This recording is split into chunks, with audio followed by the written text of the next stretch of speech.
আমি ওনার জন্য death certificate নিয়ে আসছি, কিন্তু ওনার ডেড বডি অলরেডি এখানে মর্গে ছিল। যেহেতু প্রথম অবস্থায় আমরা কেউ না থাকায় ওরা বেওয়ারিশ লাশ হিসাবে মর্গে রাখছিল।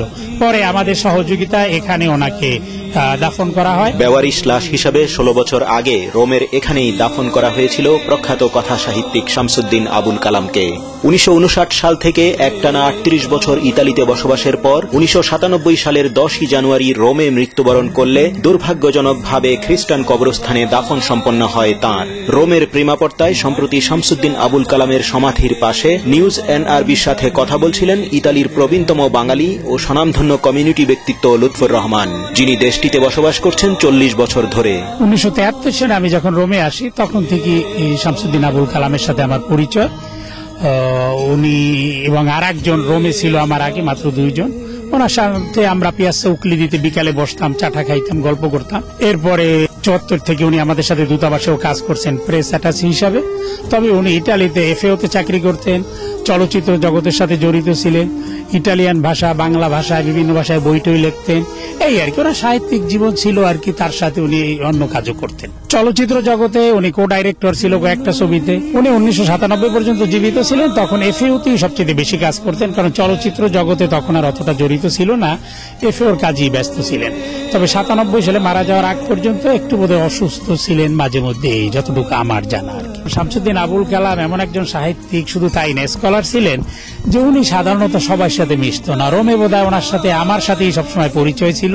এমনকি ওনার বাসায় আমি যখন নক করতাম তখন আগেই বলতো, লুৎফর সাথে কেউ আছে? উনি শুধু আমার সাথেই সবচেয়ে বেশি যোগাযোগ ছিল। আমি প্রত্যেক মাসে মাসে আমার এই পত্রিকা মাসিক রোমের সময়টাকে ওনাকে হাতে দিতাম। উনি আর্টিকেল লিখতেন। এবং 1977 সালে আমি যখন ইটালিতে বাংলাদেশ সমিতি প্রথম বানাই, তখন উনি ওই 77-এর 21-তে নিজে হাতে লিখে একটা কবিতাও দিছিলেন শহীদদের উপরে। তো ওনার সাথে রোমে অন্যান্য বাঙালিদের সাথে যোগাযোগ খুব কমই ছিল বলা যায়। উনি ততটা আত্মাভিমানী ছিল না। আসল জিনিসটা হইল যে উনি ওনার পারিবারিক বা কাজ নিয়ে এতই ব্যস্ত ছিলেন যে আমাদের কাছে ওনার সময় দেওয়াটা অতটা ছিল না। আর দ্বিতীয় একটা জিনিস ছিল যে ক্লাসিফাই করতে গেলে উনি ছিল আমাদের চাইতে অনেক হায়ার এডুকেটেড, ভদ্র, শিক্ষিত এবং বয়স্ক। আর আমরা ছিলাম ওনার সমবয়সী, তো ছিলাম না, অনেক জুনিয়র। তারপরে আমার পরে যারা আসছে তারা তো আরো জুনিয়র, যার জন্য এই যে বয়সের গ্যাপটা, এটা অনেক সময় করতো না, সামঞ্জস্য ছিল না, দেখে উনি অনেকটা দূরে দূরে থাকতেন। আমার খেয়াল আছে 1996-এ যখন প্রধানমন্ত্রী এখানে আসছিল, সেখানে আমাদের এই যে মতিন ভাই সদ্য মারা গেলেন, বা তার বোন কয়েক মাস আগে মারা গেছেন, রাজিয়া মতিন, ওনার সাথে পরিচয়। আমরা তখন চেষ্টা করতেছিলাম ওনাকে একটা পেনশন দেওয়া যায় কিনা বাংলাদেশের তরফ থেকে। তখন আমাদের বর্তমান খাদ্যমন্ত্রী উনি ছিলেন, প্রধানমন্ত্রী ছিলেন। ওনারা বলছেন ঠিক আছে ঢাকায় গিয়ে দেখা যাক, কি কারণ একটু অসুস্থ ছিলেন, কারণ এফএওতে ওই যে পার্ট টাইম চাকরিতে ওই বয়সে আর চলতো না। কিন্তু তার অর্থ এ না যে উনি ইসের জন্য মারা গেছে। হ্যাঁ, ওনার পারিবারিক অসুবিধা ছিল এবং এজন্য অনেক সময় বলা যায় দেশ ত্যাগেরও কারণ। অন্যদিকে আমরা অনেকেই হয়তো জানি না যে বাংলাদেশ তৎকালীন পাকিস্তান স্বাধীন হওয়ার পরে উনি ছিল পাকিস্তানের রেডিওতে কালচারাল ডাইরেক্টর ছিল। তখন আমাদের রেডিও স্টেশন ছিল বোরহানুদ্দিন কলেজ ওখানে।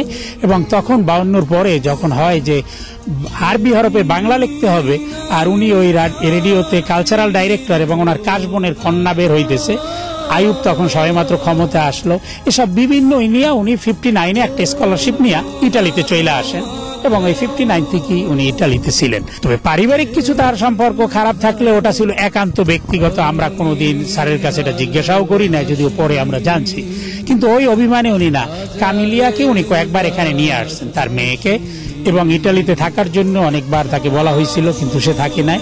তার মানে তার মেয়ের সাথে তার ভালো পরিচয় বা যোগাযোগ ছিল। 1997-এর 10 জানুয়ারিতে উনি মারা গেছে, কিন্তু আমি 96 ডিসেম্বরের সংখ্যাটা রোমের সময় ওনাকে জানুয়ারির 3 তারিখে বাসায় পৌঁছে গেছি। তখন ওনার সাথে আমার কথা হয়েছে। হঠাৎ নাকি পরে উনি অসুস্থ হয়ে মারা গেলেন, এটা আমরা জানতে পারিনি। আমি জানতে পারছি যখন নাকি এখানে তখন যে দূতাবাসে কাউন্সিলর ছিল উনিও মারা গেছেন। আমাকে ফোন দিয়ে বললো যে এরকম ঢাকা থেকে খবর আসছে যে এরকম নাকি শামসুদ্দিন আবুল কালাম সাহেব মারা গেছেন। আমি তো সারপ্রাইজ জানতাম না। তখন ওনার বাসার সাথে সাথে আমি রাষ্ট্রদূত কাউন্সিলর গেলাম, এরপরে নিয়ে খবর নিলাম পুলিশ অফিসে, ইয়ার কাছে, যা সত্যি সত্যি উনি মারা গেছেন। তবে উনি মারা যাওয়ার আগে ওই যে কেয়ারটেকার বাড়ির ও বলল যে উনি শুক্রবার দিন ওই যে ওনার পানির পাইপটা নষ্ট হয়ে গেছে, তার জন্য মিস্ত্রি ডাকছিলেন, ওদের সোমবারে আসার কথা ছিল। কিন্তু সোমবারে যখন আসছে, দরজা নক করার পরেও যখন কেউ খুলে নেয়, অনেকক্ষণ নক করার পরে তারা বুঝতে পারছে নিশ্চয়ই কোনো দুর্ঘটনা ঘটছে, যেহেতু উনি একা থাকতেন।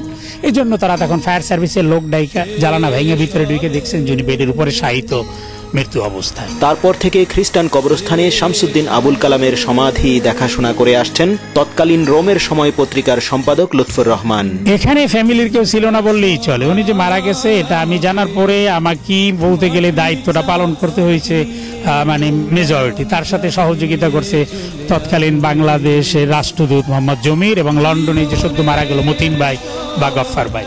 আমি ওনার জন্য ডেথ সার্টিফিকেট নিয়ে আসছি, কিন্তু ওনার ডেড বডি অলরেডি এখানে মর্গে ছিল। যেহেতু প্রথম অবস্থায় আমরা কেউ না থাকায় ওরা বেওয়ারিশ লাশ হিসাবে মর্গে রাখছিল। পরে আমাদের সহযোগিতায় এখানে ওনাকে দাফন করা হয়।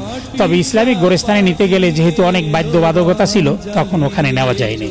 তো আর এরপরে আমরা যখন তার মেয়ের সাথে যোগাযোগ করলাম, আমরা এখানে ওনার ব্যাংকে যে কিছু টাকা ছিল ওই টাকাগুলো কামিলিয়াকে তখন আমরা নিউ ইয়র্কে পাঠিয়ে দিছি। একই অবস্থায় ওনার বাসায় যে বই ছিল, পাণ্ডুলিপি, বিভিন্ন যা কিছু ছিল দূতাবাসের মাধ্যমে সব আমরা আদালত থেকে পারমিশন নিয়ে নিউ ইয়র্কে পাঠিয়ে দিছি। তারপরে আর জানি না সেই বইগুলা যথাযথভাবে কামিলিয়া পাইল কিনা, তবে টাকাগুলা সে পাইছে এটা আমি জানি, কারণ তার সাথে কয়েকবার আমার সাথে যোগাযোগ হয়েছে। তবে একথাও সত্য যে কামিলিয়া তখন নিউ ইয়র্কে ছিল ইললিগাল, তাই সে বই বা অন্য সব তার জিনিস যথাযথভাবে পাওয়ার মতো তার আইনত অধিকার কতটা ছিল এটা আমি বলতে পারবো না। আমার জানা মতে মেয়ের সাথেই সম্পর্ক ছিল, এবং ওনার যে বোন আছে বা এই যে হেগনা এখন আমাদের ঢাকা ইউনিভার্সিটি ফিজিক্স ডিপার্টমেন্টে ডক্টর হারুনা রশিদ, পরিবারের সাথে যোগাযোগ ছিল, কিন্তু সেই এক্স ওয়াইফ বা তার এই যে গোলাম মোস্তফা এদের সাথে কতটা ছিল তা আমি জানি না।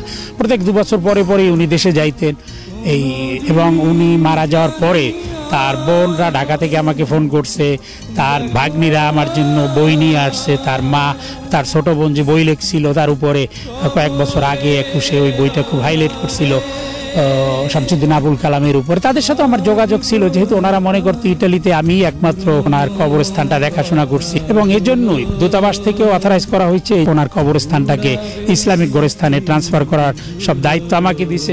ওনার পরিবার থেকেও ডক্টর হারুনা রশিদ বা বাংলাদেশ দূতাবাস সবাই আমাকে দিছে, যেহেতু আমার সাথে ওনার দীর্ঘদিনের পরিচয় ছিল এবং আমি ওনাকে সম্মান করতাম, এবং এইটাকে কবরস্থানটা ইসলামিক গোরস্থানে ট্রান্সফারের দায়িত্বটা এখনো আমার উপরে। শামসুদ্দিন আবুল কালামের সমাধির 1 কিলোমিটারের মধ্যেই ইসলামিক কবরস্থান থাকলেও কন্যা ক্যামিলিয়া মুস্তফার উদাসীনতা রীতিমতো দুঃখজনক। এই যে দেখো, ওনাকে যখন এখানে ওরা কবর দিল মিউনিসিপ্যালিটি, আমরা আইসা প্রথম এখানে এই যে চারিদিকে ঘেরাও দিয়া নেম প্লেট রোমের সময় দিয়া ই করার পরে আমরা কামিলিয়ার সাথে নিউ ইয়র্কে যোগাযোগ করলাম। কামিলিয়া মুস্তফা তখন কামিলিয়া বলল যে না, আপনারা ও আব্বা যেখানে আছে ওখানেই আপাতত রাখেন, আমি আসতেছি। কিন্তু কোনোদিন কেউ তার পরিবারের আসে না, এটা খুবই দুঃখজনক। শুধু তাই না, আজকে প্রায় 16 বছর হলো আজ পর্যন্ত তারা কেউ ওনাকে নিয়ে কি বলবে পারিবারিকভাবে তারা বোধহয় অতটা ইন্টারেস্টেড নাই এখনো।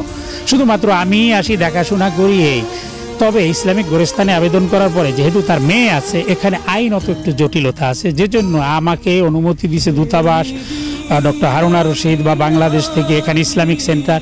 কিন্তু আমি যেহেতু তার পারিবারিক কেউ না, এই জন্য আমার আবেদনটা ওখানে আছে। এখন অপেক্ষা করতে হবে মিউনিসিপ্যালিটি যখন টাইমলি খবরটা উঠাইয়ে নেওয়ার সুযোগ দিবে, তখনই মাত্র আমি ওখানে ইসলামিক গোরস্থানে ট্রান্সফার করতে পারবো। এই গোরস্থানটাও তো অনেক বড়, বিভিন্ন আছে, তবে ওই ইসলামিক গোরস্থানটা জাস্ট 1 কিলোমিটার ডিস্টেন্স এখান থেকে। ওনারা এখান থেকে আমাদেরকে যখন অনুমতি দিবে বা এখনই মাটিতে আছে, এখান থেকে যখন তারা তুইলা নিবে, তখন আমরা এখানে আইসা ইসলামিক গোরস্থানে তাকে স্থানান্তর করব। এইটাই আবেদন করা আছে এবং আমরা অপেক্ষা করতেছি। আর যদি আমি ফ্যামিলির কেউ হইতাম তাহলে এতদিনে নিয়ে নেওয়া যাইত। যেহেতু আমি ফ্যামিলির কেউ না, এখন ইটালিয়ান অথরিটির আইন অনুযায়ী যেটা হয় এভাবেই আমাকে ওখানে স্থানান্তরিত করতে হবে। আমি মনে করি তার যেহেতু ব্লাড রিলেশন এবং একমাত্র মেয়ে কামিলিয়া, সে ইচ্ছা করলে এই দায়িত্বটা পালন করতে পারে। সে যদি কালকেও এখানে এসে এখানে আবেদন করে তাহলে সাথে সাথে সে এটা করতে পারে। এছাড়া তো তার এক্স ওয়াইফ, তাহলে এক্স ওয়াইফ আসলেও হয় অনেকটা, কিন্তু কামিলিয়াই সবচেয়ে বেশি দায়িত্ব পালন করতে পারে। আমি তাদেরকে বলবো যে যেহেতু তার বাপ এখানে আছে, তাদের কারো আশা এবং এ ব্যাপারে যত তাড়াতাড়ি পারে কবরটাকে ইসলামিক গোরস্থানে স্থানান্তরের জন্য আবেদনটা করা। তারপরে যা কিছু করার এগুলো আমি বা এখানকার কমিউনিটির বাঙালিরাই করবে। শুধুমাত্র আবেদনটা উনি সই করলেই হয়।